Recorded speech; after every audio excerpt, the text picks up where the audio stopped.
Greetings, greetings, greetings.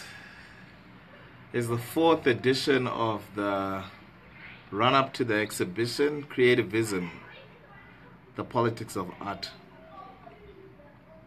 from the 27th of April to the 5th of May. So that's almost less than 3 weeks left to the exhibition. And looking forward to it. Thanks for coming by to watch. Today I'm just going to go through a few of... I woke up this morning and there was a notification about a friendship. You know how Facebook tells you that you've been with such and such a friend for such a long time, or for how long. And today it was Sindiso Nyoni. And I just thought I'd take this time today while I'm working to just give you a heads up about some of the people who have inspired me over the years as an artist. And yeah, I'm all tucked up today with my hat. We've taken the hats out of our pillows. It's that time of the year. It's actually very cold. It's raining right now. It's raining, so that means it's going to be a cold winter. That's what they say every year. Whenever it rains around this time, it's going to be a cold winter. But I'm ready for the winter, so bring it on. But before that winter happens, we're going to do some creativism. And yeah, isms are basically a way of life. So that's how I also interpret my life. Creativism. It's based on the practice of being creative as a way of life. And sometimes creativity is sold as a unique preserve of an elite few. But I believe we're all created by God and created in God's image. So creativity should come naturally to all of us. But it's just to the level of creativity and to the application of creativity that's going to differ. I couldn't be an accountant, ever. Because my creativity is not aligned in that direction. I tell you that. I got a D for maths. Which is a pass, by the way. I heard a D is a pass now. So officially I passed my maths, my O-level maths. So yeah, all those used to laugh at me about maths. Maths, a D in maths is a pass now. So I passed maths. But yeah, accountants can be creative. They can cook books. But they can be creative in a good way, in a positive way. Scientists are creative. Mathematicians are creative. I like cooking, and I'm creative when I cook. I don't follow recipes. I make my own recipes. I bring stuff together and I mix it up, and my wife always asks, what did you cook? And I'm like, I don't know. I just chuck things in and let us eat and let us make merry. Yeah, so creativity as a way of life. Creativity as a way of life basically comes down to problem solving in a creative way, in ways that we don't normally use. So that's my quest. And that's why I titled my exhibition Creativism, because throughout my life it's been a creative process in everything I do. Whether I was playing cricket on the cricket field, I didn't play shots that were in the book. And I was successful at it, and I enjoyed it, and that was the way of life I chose. So going back to the people who inspired me, I started art in grade 3, and my grade 3 teacher was an artist. Her name was Miss Deneys, and she encouraged us to draw, and we used to draw and we used to paint. And I remember that year, one of my paintings was taken to Japan for for some, I don't know, to some competition. I didn't win the competition, but I got some kind of award. It wasn't a winning award, but it was some kind of award. Maybe it was an award of attendance or submission, I don't know. But yeah, that's when my art journey started, and throughout primary school, nothing really spectacular. When I got to high school, my art teacher, Mr. Yiend, Mr. George Yiend, was my art teacher, my cricket coach, housemaster for Gelfand, and a whole lot of other things, English teacher. But around Form 4, that's when he encouraged me and said, you must pursue commercial art. And I didn't know what commercial art was back then. Never heard of it. But that's how I started aligning myself with graphic design. And one day we went to the Poly. In fact, we'd gone to an expo, IT expo at the Sheraton. It was the Sheraton back then, which is now the Rainbow Towers. We're growing up, things are changing, and after that IT expo, which I didn't enjoy at all, I hated computers back then, but it was a trip to Harare, so we jumped on board because we wanted to go to Harare a day off school. Who does want a day off school? So after that trip, we went to, my art teacher said, oh, let's cross over. The Harare Polytechnic is just across the road. Let's cross over and go see what's happening there. And we went to the art department there, and we were in upper 6 at that time, and I didn't know what I was going to do. My parents wanted me to go to the UZ, so time came to apply, and the requirements came out, and I did not qualify, so I didn't apply. But the closest was 9 points for hotel and tourism, so I just put that down and said, yeah, maybe I might get 9 points, but I didn't get 9 points. I didn't expect to get 9 points. I don't think I attended school enough to get 9 points. But I got to the Poly, and there was a whole new world. We went there and we saw all the work, and we saw the way the guys were working in the art studios, and I said, this is so cool. And right then I made up my mind what I wanted to do. I wanted to be a designer. I wanted to be a graphic designer. I wanted to be a graphic artist. Oftentimes I always define myself now as a designer for professional purposes, because most of my income comes from graphic design. But personally, I don't see myself as a designer. I see myself as an artist, and I can just branch into any field of the arts that I decide to. But yeah, so that's how I got to go to the Poly. Well, that's how I got to decide that I wanted to go to the Poly. And then the first drawing test, so to get into the Poly, you needed to bring a portfolio of your work, and and then after that they'll have a drawing test just to confirm that you actually did that work. And I did not have a portfolio. I did art from Form 1 up to Form 6, and I did not have a portfolio of my work. So I had to start creating, because I wasn't going to art lessons. I should have gotten an A for art, but I didn't. That came, started working on the portfolio, and then I went to the drawing test. And then that drawing test, there were people like Boarding Dzinotizei, Jeffrey Chimedza. Those are the 2 guys I really remembered, because those guys could draw like crazy. And then I realized that I actually wasted 2 years of my life in high school playing. Because here was guys who had been drawing, and I was expected to compete with these guys, and my work was just way below par. So I was afraid. But I drew. It was live drawing. We drew a model, and then after that we went for interview.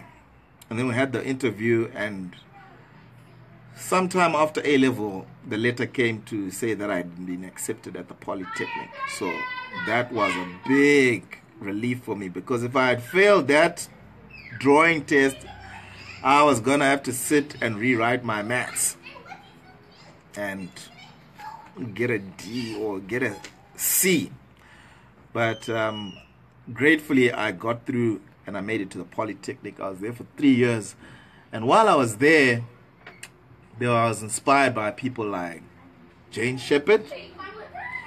Without a traditional career in training in graphic design, she was such an inspiration. It was Jane Shepherd, Kate Roth, Mike White, who took us for life drawing, John Malagala, who took us for ceramics. Yeah, BBC entry. Yeah, man, people should just lighten up, man. If you're working from home, if your kids come in front of your live whatever professionally, you just have to take it easy and take it as it comes, because that's how it is. But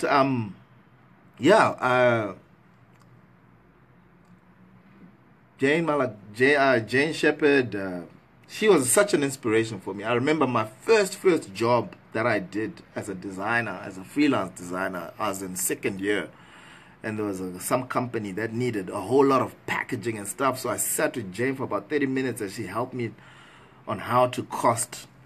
And I cost this job, and I went and I did it, and I wasn't paid for that work.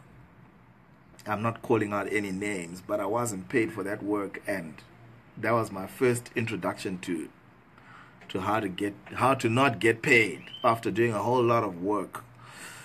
But we're much wiser now, older and much wiser. So yeah, that was all part of the learning process. And then while at the Poly, one of my huge inspirations was Chiko Chazunguza. Chiko only took for me in third year. That's the only time I was lectured by Chiko. But I had so much respect for Chiko. I loved his work and his thinking and his attitude towards art and his very high expectations. He expected very high of all the students that he lectured. I wish he had lectured me from first year. But interesting story. In my first year, we had to pass. First year is the critical year at the Polytechnic. And if you don't pass the first year, that's it. You can repeat, but I was not a fan of repeating. But I was called into the office, and all the lecturers were sitting there, and they said, Baynham, at the rate you're going to fail. You're not going to make it. One, your attendance, if you reach the 85% maximum attendance, then you will fail based on that. You will not write. But your grades are extremely low, especially your life drawing. Yep, I struggled with life drawing. But so after that warning, I had to pull up my socks, and I got together with Archibald, Karadzandima, and we would go out every day, every single day. We'd go after school, 4:30 after school. We'd go off into First Street. We'll sit in First Street and just sketch and sketch and sketch. 1 minute sketches, 3 minute sketches. Someone sitting down, you quickly sketch them. Loose sketches. And then from there, once all the people had filtered out of First Street, would move on to Fantasyland by the Joiner Center. Then we'll sit there and would sketch and sketch and sketch. And thanks to Archie for going out with me all those times, I was able to pull through my first year. And I have to say, during my first year, the guys who also really inspired me among my peers were guys like, at that time, Boarding, Dzinotizei. Boarding was just, it was extraordinary. Life drawing, basic design, whatever you threw at him, he excelled. And it was inspiring. And he set a really high standard. And after college, there are people we used to see one person who was out there doing really amazing work was Chaz Maviyane-Davies. Chaz was, he was great. Chaz had some really good work, and he made us see what we could do as designers and how we could make a living out of it. And I remember meeting Chaz at the Creative Directors Awards. I don't know if those awards still exist, but I was there, and I actually won an award. It was a typography award, craft award, it was a craft award, typography craft award. I was the first student to ever win that award at the Creative Directors Forum Awards, and that we spent about 20 minutes sitting with Chaz and just listening to Chaz. Wow, I mean, just seeing Chaz in the flesh was like meeting a real rock star. So I really enjoyed that experience, and just hearing from him. That's the last time I ever saw Chaz as well. I think he was exiled out of Zimbabwe for some of the work that he was doing. So, and he left, and he's in the US now. But Chaz was such an inspiration. We met him at that awards ceremony. And then and then after school, I had heard of Deneys Design. Michael Deneys was also a huge inspiration. He played, I think, in regards to my design career and inspiration, Mike Deneys definitely is right up there at the top as the person who inspired me the most. His work ethic, his creativity, his attitude towards design and art, and the 4 years that I was there, 4 to 5 years I was at Deneys, shaped my whole perception on design. And one of the biggest things I learned there was the no spec rule. No spec. I joined Camp No Spec because I saw it at work and how it worked, and why we shouldn't spec as designers or artists. We should value our time and our skills. And yeah, that was such an inspiration.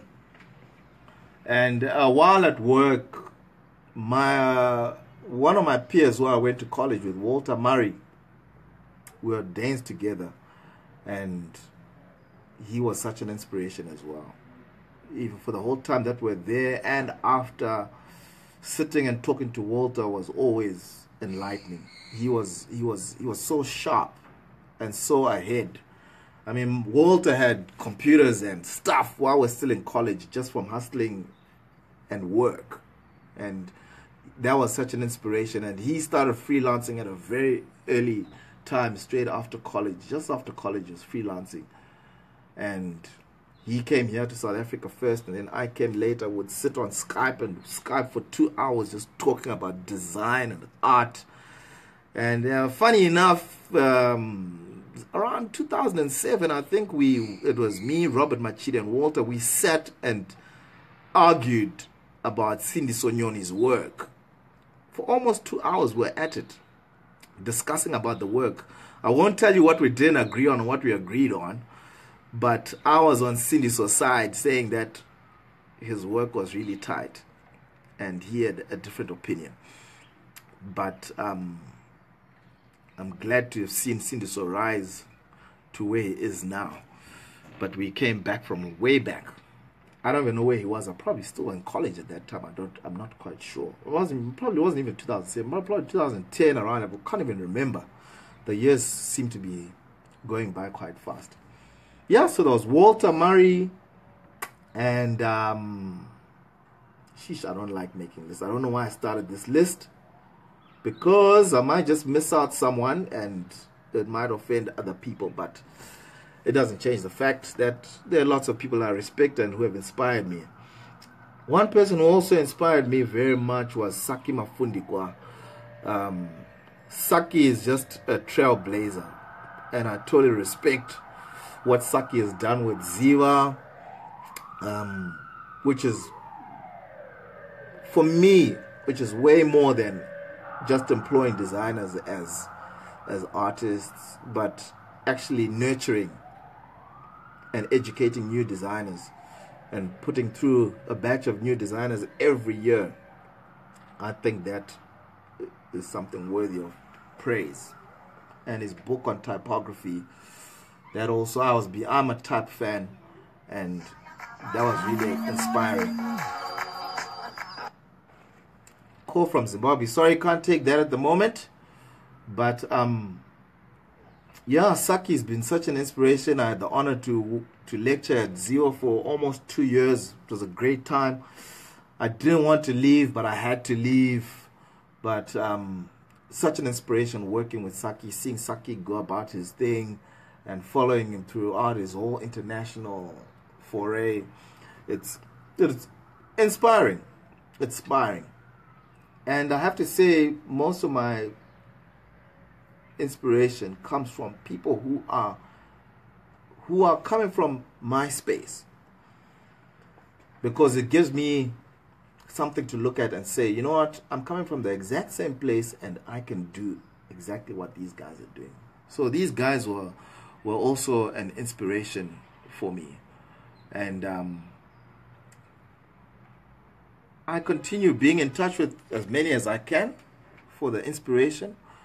Another guy who I almost forget is the late Heath Manyepa. Heath was such an inspiration as well, because Heath had a way, an integrity about him that I admired. And I remember Heath came to South Africa for a few weeks and he said, nah, Baynham, you know, this is not for me. And he went back. But he was extremely talented. Heath was extremely talented, and I loved his work ethic. And Kevin Flood. Kevin Flood. I used to watch Kevin work, because the way Deneys was set up, I would be working behind him and he'll be sitting further across the room, and I'd stop working and watch this guy work. And I remember the one time he came, I was doing a brochure, and he came and he just nodded. He just nodded and said, And that was enough. He didn't need to say anything else. That was enough inspiration for me to say that, you know what, I might be on the right track. But Kevin had a way with type and logo designs that was so out of this world. I enjoyed watching Kevin work, and it was such an honor to work with him. And I remember a story with Chiko. In my 3rd year, I got 70% from Chiko for a life drawing, that project that we're done. And that 70% is the most important mark I got in college, because it was a stamp of approval to say you've come a long way and you've made it. So yeah, and that was my 3rd year. So yeah, there's a long line of people who have inspired me along the way to be where I am. And if I've left anyone out, it's only because I didn't write that list down. I should have written that list down. But yeah, so that was all the people who inspired me, and the work that they've been doing, they are doing now. I see Babusi Nyoni in Cape Town is doing a lot of good work and speaking at TED, which is something that I really look at and feel motivated about. And I see that in Masimba Hwati. That's another guy I really admire. Masimba Hwati, as artists, we shouldn't just end at sitting behind desks or painting. Our value should go beyond that. Our value should go beyond painting and sitting behind computers. We should be engaged for our intellectual thought. So we get called for speaking engagements, talk about our work. People study our work. So yeah, guys like that inspire me. And I see that with Saki, I see it with Masimba, Hwati, Babusi as well, and Sindiso as well.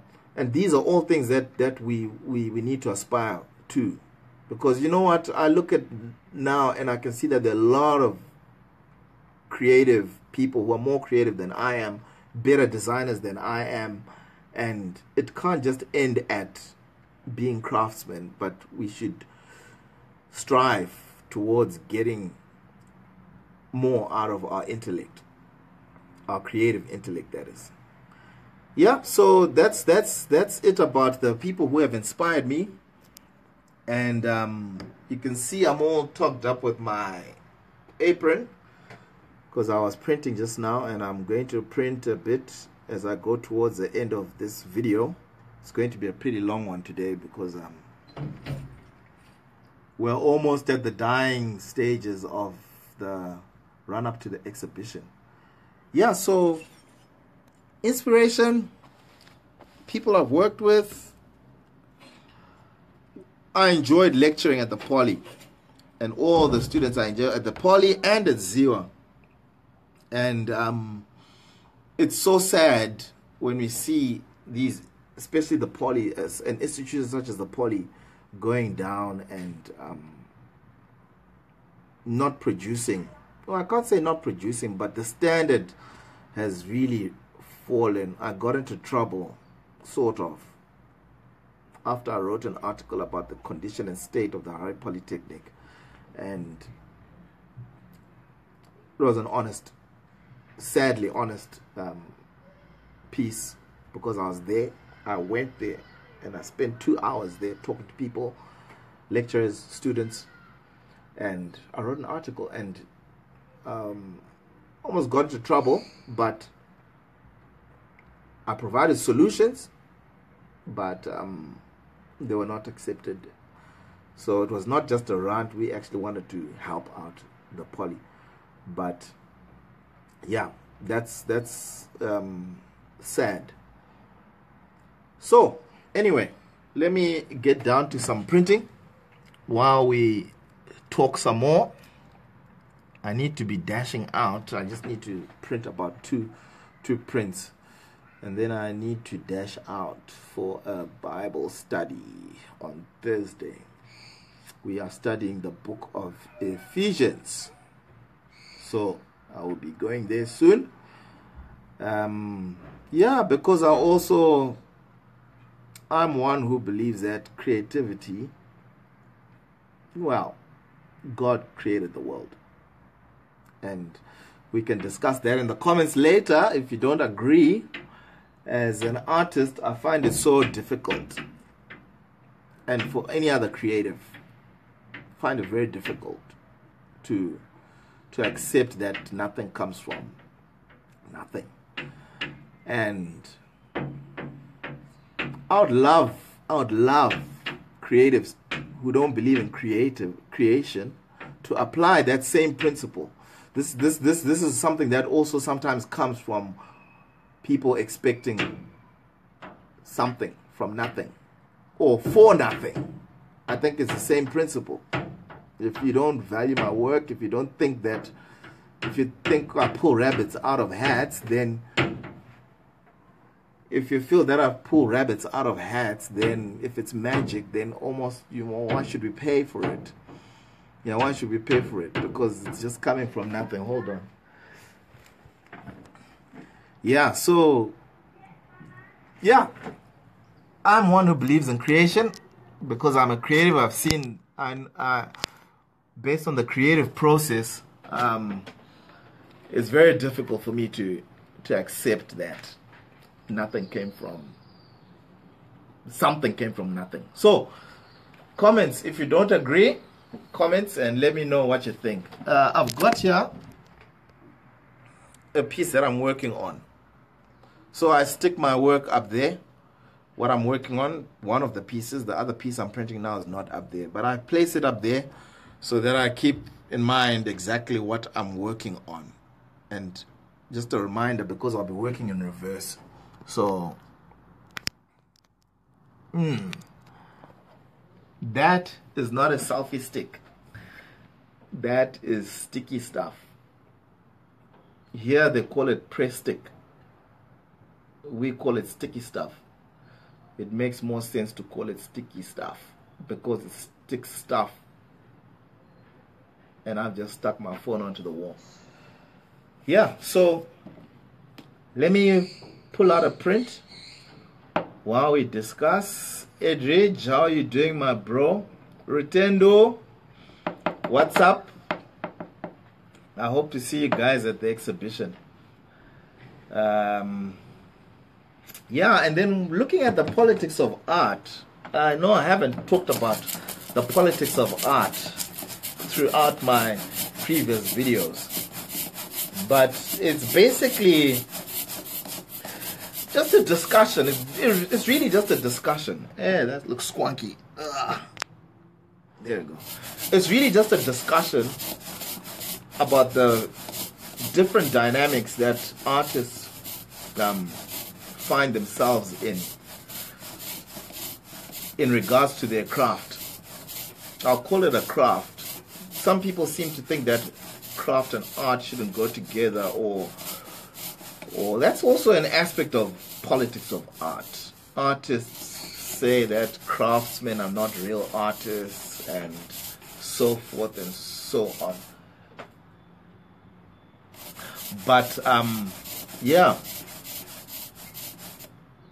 our craft, if we look at the various aspects that I'm discussing, I'll be discussing throughout this time with this theme,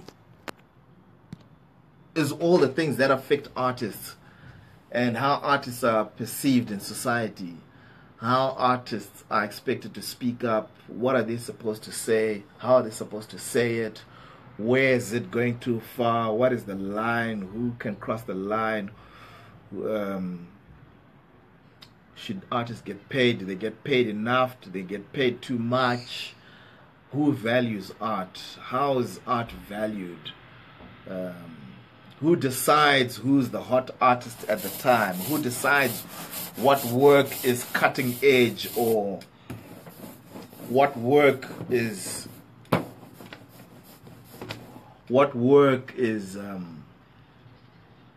should be exhibited. One interesting thing last year that made me think about this whole issue about the politics of art is an artist, once they're established, are expected to have a voice and to speak for various causes. And there's always, if something happens, there's always an expectation that the artist must say something. And in this aspect, I'm talking about art in general. The musician is expected to sing about poverty if you're coming from an impoverished country. Look at our politics in Zimbabwe. If artists are expected to speak on the politics that's happening, and as an artist, there's a dilemma. What shall I do? Should I speak up or not? How shall I speak out? And to what extent should I speak out? And after I've spoken up, is it just to make a moral stand, or is there some kind of financial gain to it? Which is another aspect. How am I going to make a living as an artist? Do I do work that's conscious, or do I do work that's going to pay the bills? Or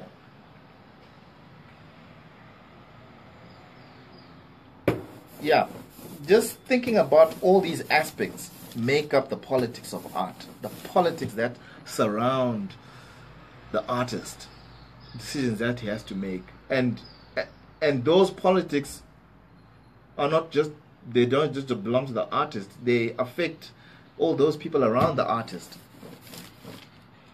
And there's always a price to pay. If I decide to go conscious, I'm going to speak up about certain things and it's going to affect how I'm perceived.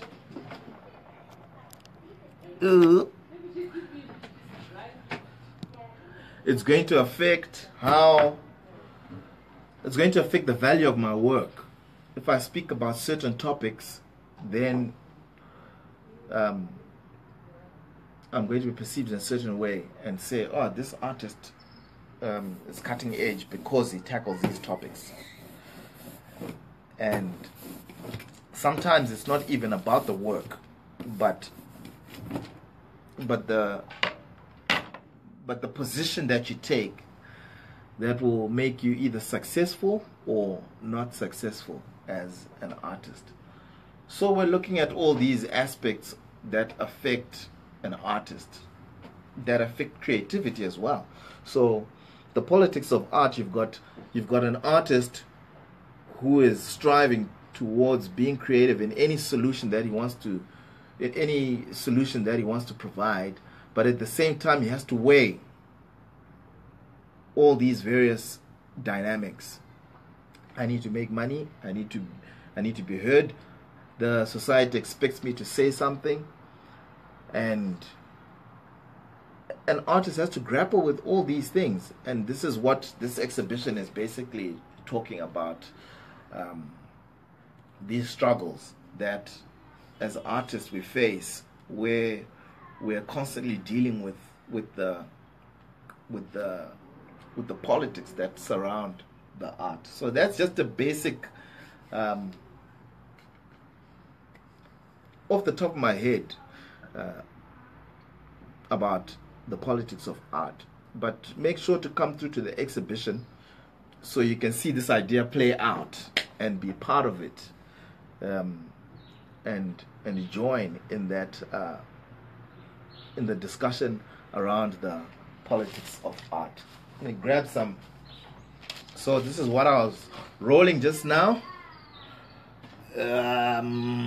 So you see, that's one color. This piece is going to be 1, 2, 3 colors. So after I've printed this yellow, I'm going to wash this, and then I'll wash this and then cut out. So anywhere else where it's cut out now is going to be white. And then once I've cut out the next color, it's going to be it'll leave out yellow, and so forth until I finish the last color, which is black. So you start from light colors to dark colors. So I'm just going to go off to the side here. Take my phone off the sticky stuff. Yeah, it's quite chilly today. I don't like the cold.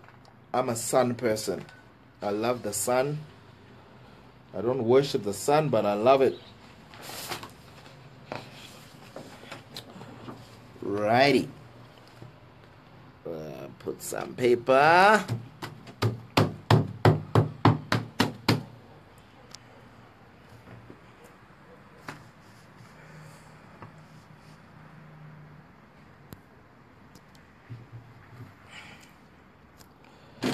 So I've got this funky little press here. Will I be able to do it with one hand? Yeah, there we go. In. Yeah, I've got this basic press here, which is perfect for what I'm doing because I've got very little space. So it's called the Blue Boy. The Blue Boy printing press. I'll put a description of this in the post later on. So yeah, so last week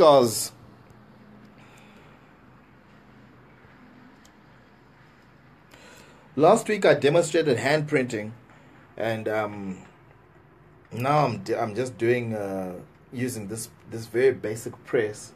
And mainly it's because I'm using a thicker paper, and also because of time. The hand printing takes a bit more time, and right now I'm short of time, And like I said just now, with the weather, means that the inks are going to take longer to dry. So I've had to be very creative with that. I'll show you my drying. My drying room. Is all that equipment pricey? Rutendo, I don't know how you'd gauge pricey, but I don't think it's pricey. I don't think it's pricey. But yeah, I would start with it, because I think the only pricey thing is this press. So minus the press, you can still do hand printing. So that won't really cost you much. That won't be pricey. And with most of the tools, you don't try and buy all the tools at once, because that will be pricey. So I just collect bit by bit until I've got all the things that I need. So yeah, I can't really say it's pricey per se. And also depends on what you want to do. If you want to do it for fun, then it's best not to start off with getting a printing press, but use hand printing. So if you watch the last video, you'll see how I did that with hand printing. So let's just see this print. The big reveal.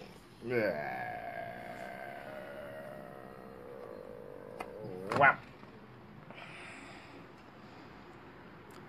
So that's the yellow.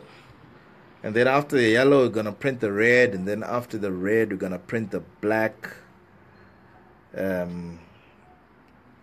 Yeah. So that's one print. Procrastinating on restocking my art supplies. Marshall, how are you doing, man? Thanks for coming over to watch this long piece. Yeah, restock your art supplies and do it slowly. That's what I've been doing. I do it slowly. I don't try to go out and buy everything at once, because that can be very expensive and can be intimidating, which leads to procrastinating, because you never have enough money. I never have enough money to stock everything. So I've just been doing it bit by bit, a little bit here, a little bit there. And yeah, I keep a sketchbook. I use my sketchbook as my mouse pad, because I have to be sketching all the time. And with that said, this very next piece I'm printing now, this same one I've put up here. So that's the original sketch. And here is the first color that we're printing, which is like the background color that we're doing. And this work was derived and developed from a doodle that I did. And if you're on the phone with me, it's guaranteed. For more than a minute, for more than 3 minutes, if it's a long call, it's guaranteed I'm going to be sketching and doodling on my writing pad. And it's not like I won't be concentrating to what you're saying, but my hand just has to be doing that. I'm so used to doing that. And if I'm on a long call, whether it's Skype or phone call, I will be doodling. And I love doodling. If we have to sit in a meeting, and a meeting is more than 10 minutes, I am going to start doodling. And it's not out of disrespect, but my brain needs to be doing something while I'm listening to you, so I'll be doodling. So yeah, so this piece,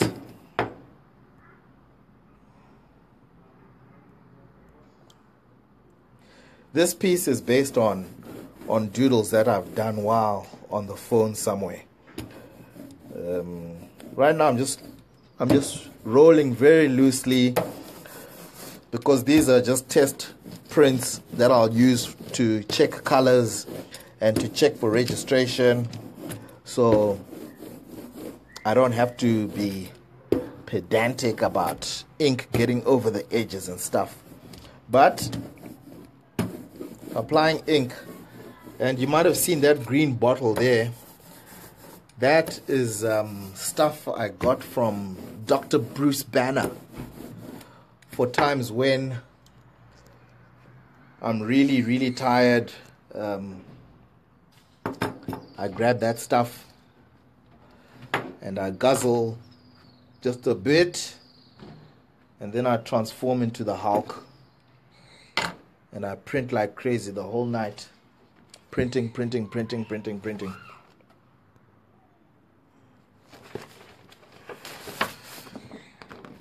I'll show you what that stuff is for just now. It's not really some magic potion from Dr. Bruce Banner.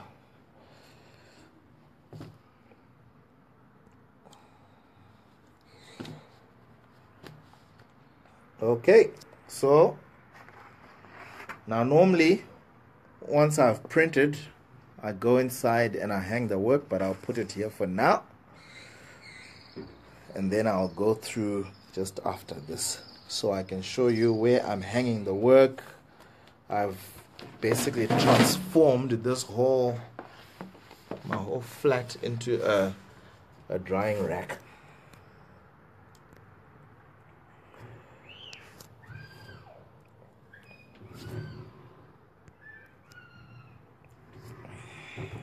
Wow.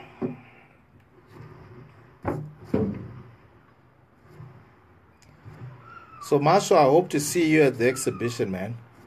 Make sure you come through.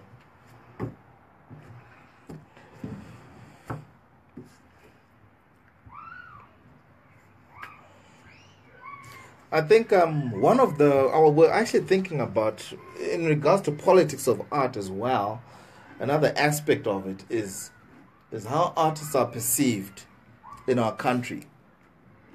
I'm going to focus mainly on the arts. But one of the reasons why arts are perceived in a very sad light, I'll call it a sad light, and why there is not a lot of appreciation of art in general, it's mainly because art doesn't exist let me hold that. Art didn't exist at tertiary institutions. And when I say tertiary institutions, I mean universities. At university level, you couldn't go and get a degree in fine art.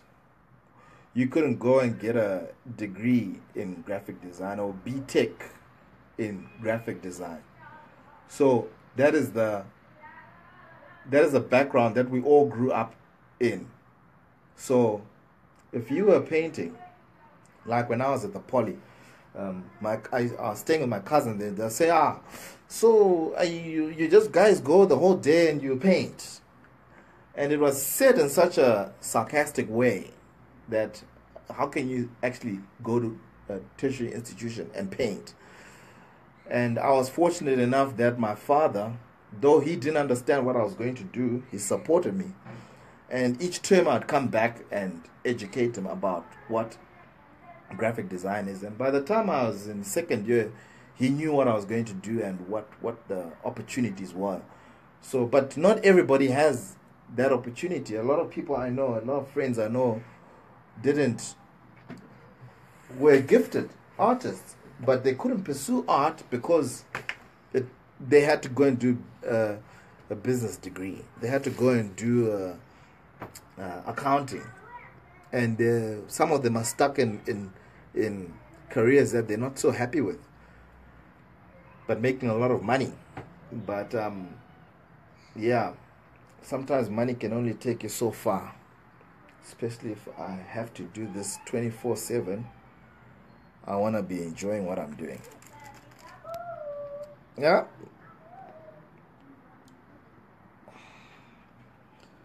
So here's the doodle. Light is fast fading. So this is going to be background color. That's why it doesn't look exactly the same. But this is also going to have 3 colors. So that's the process. After printing, next we go and dry.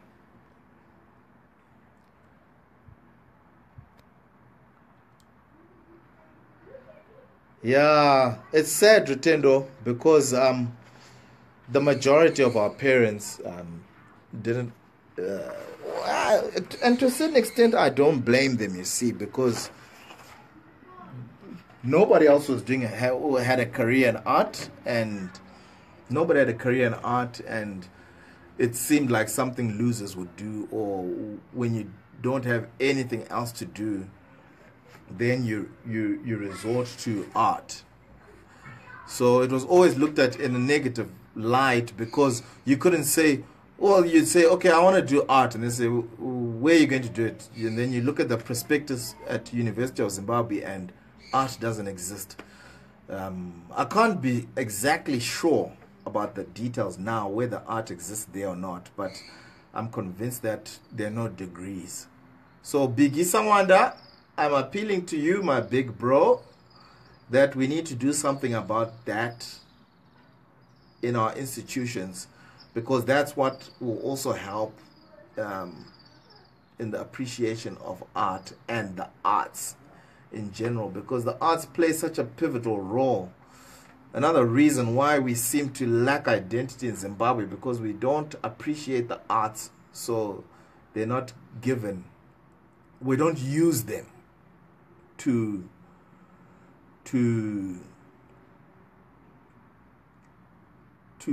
drive, for example, patriotism. The arts play a big role, a huge role in making people patriotic about their countries, just through the arts.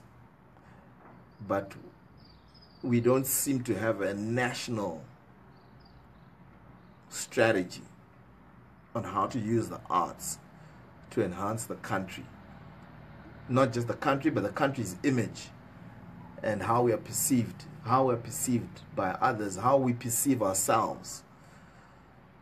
So yeah, so quick show you what I'm doing, where I hang my work, and then that will be the end of this show for today.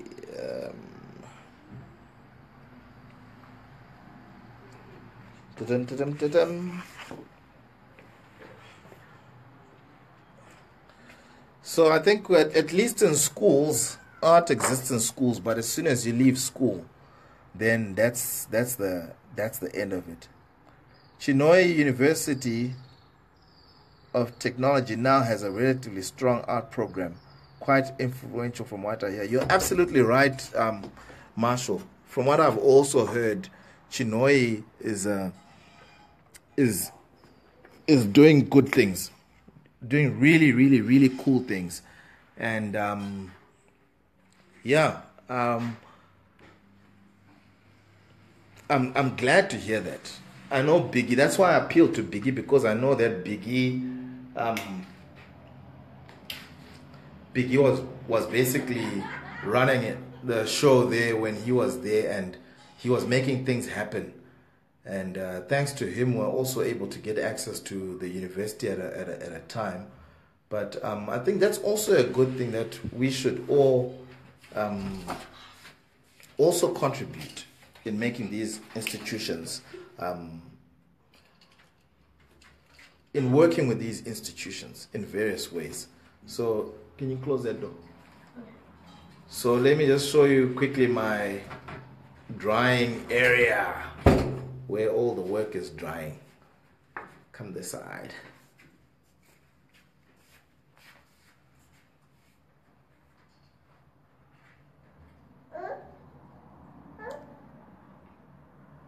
There we go. Very basic contraption. A really cool and proper drying rack will send me back a couple of $1,000 US. I'm not about to throw that kind of money around. So yeah, so this is the work drying, the yellow color for one piece, and then red for another piece.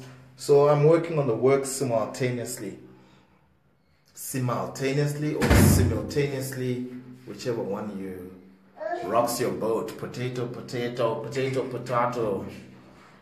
Yeah, so these are pieces of work that are still in progress.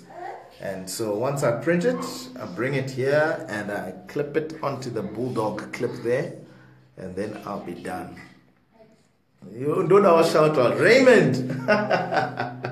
Shout out to my boy Raymond, man. Raymond, you should be coming through to the exhibition and buying a painting, so a print. So make sure you come. And yeah, if you can't come, make sure you send a representative. Now that's a formal invitation, my friend, so don't tell me any stories after that. And yeah, so that's it for today. I think we're in the last stages of this run up to the exhibition, and I hope you guys catch me next week. Next week might actually be my last one before the exhibition. I'm actually not quite sure, but yeah, catch up. I know this was a very long one. I had quite a lot to say, and yeah, if you didn't watch it live, you can always catch up. And yeah, my little baby wants to say something. What? She, hello, high five. Nothing. Are you coming to the exhibition? Yep, she's coming to the exhibition. Thank you very much. Before you sign out, Master Baynham, can you remind us when, where, and time of the exhibition? Yeah, it's at Motor Republic on the 27th of April. That'll be the opening night at 6:30 p.m. and it will run until May 5, 2017. So all you Haifa going cadres, take some time out to go through to Motor Republic anytime during that time. It's coinciding with Haifa. So yep, while you're in the spirit of the arts, come and check out Creativism, the exhibition, and yeah, and engage with the work. So that's it for today. See you next week.